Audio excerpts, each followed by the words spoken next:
Well, somebody knows what they're doing.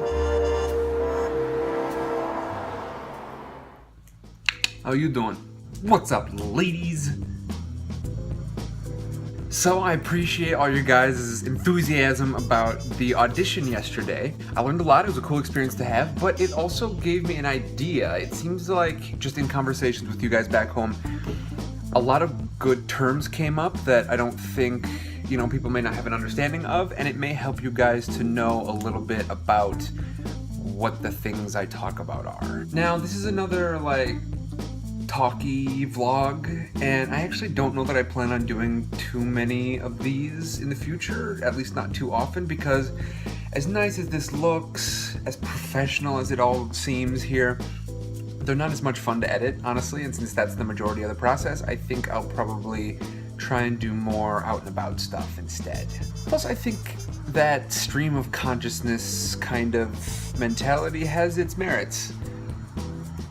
It may interpret better. So I've got an outline for this one, but it's just bare minimum, and it's because there's a lot of terms to cover. First of all, applications. I have a website that I use, and there are a couple more websites, and one thing that you can do is you can send in an application, which is basically you look through all these different postings for auditions, and if you see one that you think you'd fit well, you send them an application, and it basically just gives the person who's in charge of the film your headshots that you may or may not have yet, your reel, your profile with your resume, just everything that you've put on the website for yourself. There are a couple of terms I need to differentiate between. There's auditions, there's casting calls, and there's seminars. An audition is when you've got a group of people who are trying to cast a specific TV show or a movie or a student film or what have you. And then you go in and show them your stuff. An open casting call is they're looking for something maybe a little more general. This thing with Steven Spielberg is an open casting call, and so you can, from anywhere in the country, send in a video audition of you reading some of the sides, which I'll go into later, just in front of a camera. And then there's a seminar. Some of them are free, a lot of them are paid. I personally think they're kind of a racket, but they work sometimes, I guess. I don't know. There's no film, there's no TV show. They're not trying to cast anything specific. It's just to get you in a room in front of some big important person in the film industry. And so maybe it'll be a producer, maybe it'll be a popular casting director, but you'll go in and have 2 or 3 minutes and do your thing. Sometimes you'll get feedback after that. I don't know, I've never been to one. Another important term of distinction is production. Now, this one gets used in a couple of different ways. A production, in one sense, is the thing that's being made. So a movie is a production, a TV show is a production. In another sense, it can be used to describe sort of the process of making it. Like the production dates are the dates that you're actually capturing sights and sounds. So it's not editing that comes afterwards, that's post-production. There's not writing and things like casting that come before, that's pre-production, and those are both terms I'll end up using at some point. This thing I auditioned for is a self-produced thing. That's another term. A producer is someone who is basically putting down the money for something to be produced. And then you hear things like executive producer, and what they've done is they've given enough money that they have some control over the product itself. This thing I did was self-produced. It, I believe, is an actor and comedian here in LA who basically took the advice that I was given, and that is to basically make your own stuff. And the best thing you can do for yourself, even if you're trying to break in, instead of just beating your head on sort of the wall of the film industry and hoping somebody lets you in, make your own stuff. Build your own little thing, especially if you can build up a following. You've got a much better chance. So self-produced means you're doing something for yourself, you're putting all the money into it. So it ends up typically being pretty small because you're using personal finances. I was at a building called Space Station Casting. I got into this huge line outside of all these people. Fortunately, they were not for me, they were for one of those seminars with, I believe, a producer from HBO.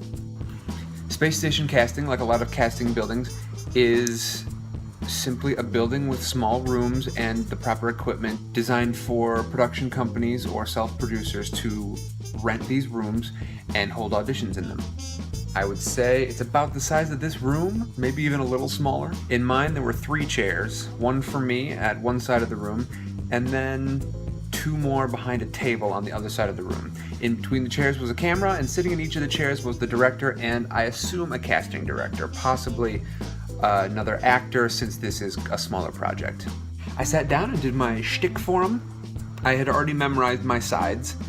This is another important term. Sides, S-I-D-E-S, is 2 or 3 pages from the script that they're going to be using for the short film or whatever, or 2 to 5 pages of something with a character that's similar to the one that you're auditioning for, because sometimes they don't want the actual script getting leaked out anywhere. I had my sides beforehand, they had emailed them to me, but sometimes you don't. Sometimes they want to keep them locked down tight, so those are called cold reads, and sometimes you'll do both. You'll walk in with sides that you've memorized, and you'll also do cold reads, which is to get a feel for how you can react to material just instinctively. For the most part, they don't mind if you're only mostly memorized, but it's good to know your material before you walk in. So I did the things I memorized, I used the character stuff that I had sort of developed for myself, and then often they'll tell you to change something, and sometimes they even like the way you were doing it at first, but they want to know how you can take direction. And what that means is not even so much that you're a team player, but if they tell you to do something like make him dumber, which is actually something that they told me to do, that when you try and do that thing, that however it is, instincts for, man. They want to know that if they tell you something about your character, like he's a pothead, that you can show that as an actor without having to constantly walk around with an actual blunt in your mouth. Now, the project that I auditioned for was a 6-minute pilot for a mockumentary web series. Now that is a gold mine of different terms right there already. 6 minutes I feel like y'all can handle on your own. A pilot, on the other hand, is a different issue.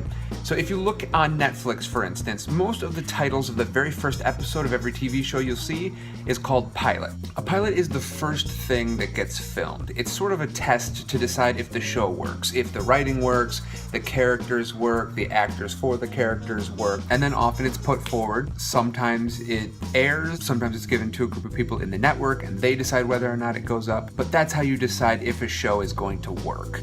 A web series is a little bit like a TV show, except it's not going to air on TV, it's going to stay exclusively on the internet. Simple enough. Typically they'll air on either YouTube or Vimeo. Vimeo is a lot like YouTube, except it's designed for sort of people who are producing things themselves. Higher quality video, higher quality sound. It's geared more towards short films and web series. Web series, for the most part, stay on the web, but sometimes, in the cases of Red vs. Blue and High Maintenance, they've actually developed such a following that they get picked up by networks and are now on TV, or distributed through one of the new forms like Netflix.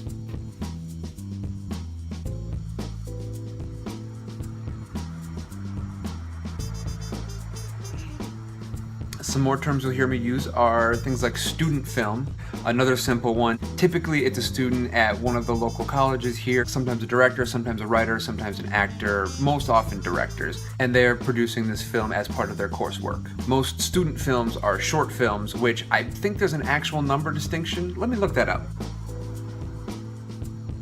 A short film is any film not long enough to be considered a feature film. No consensus exists as to where that boundary is drawn. I guess it's about 40 minutes or less. Oftentimes, they'll be anywhere between 5 minutes to like 22 minutes.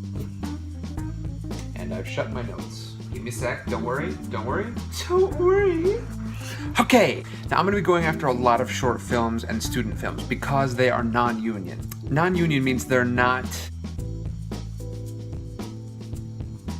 Non-union means that they're not signed and they don't have a deal with the SAG-AFTRA union, and I'll give you more about that in a second. But what the union does is it offers certain protections but also certain limitations to what you can do as a union actor and as a union-signed production company or what have you, or group, or whoever's making the film, or short film, or web series, or TV show. Because I haven't fulfilled the requirements yet to become a union actor, there are certain things that I can't be a part of. So that's the direction I'm trying to move. But I'm going to be doing a lot of student films and web series auditions because I need footage for my reel. A reel, R-E-E-L, is a 1.5 to 2 minute video with little clips like 20 to 30 seconds long of just me acting, and it's supposed to show a range and give an idea of what I'm like on camera. Since all my experience thus far has been on stage, I don't have anything for my reel yet, so I just need to get in front of cameras. That's part of the reason that Colin and I are writing and producing stuff. We're self-producing, which for us means we're going to use the sound equipment that I bought off of eBay back at home and iPhones. I've already written one thing. We're actually planning on shooting that just right here in the apartment. I'll let you guys know how that goes. And I promise to post it as soon as it's done. So that'll give me a chance to add to my reel. I also need headshots. Those are just pictures, mostly of my face. It's designed to give an impression of what it would look like if I had a close-up. It's all about the eyes, and it's very expensive. But it's an important next step because it's basically everyone's first impression of you before they even look at your resume.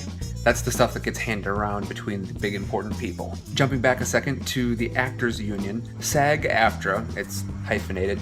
SAG stands for Screen Actors Guild, the American Federation of Television and Radio Artists, SAG-AFTRA. I need to get my SAG card. If I can get my SAG card, that's when agents start to take me seriously. I'll do another episode later on about representation and the group of people who, if all goes well, will eventually be working for me. Agents, manager, lawyer, that sort of thing. But not today. I was actually in the SAG offices as of my last video. That's what that colorful building was at the end. So I hope you guys have learned a little bit. I plan on editing our short little film. It's gonna be like 2 minutes long, and I think it's gonna go up on a different YouTube channel. Something that Colin and I work on together. But we'll see. I'm looking for names for that too, so stick them in the comments if you've got anything good for a YouTube channel / production company. I love you guys. I love you guys, and goodbye, wonderful people.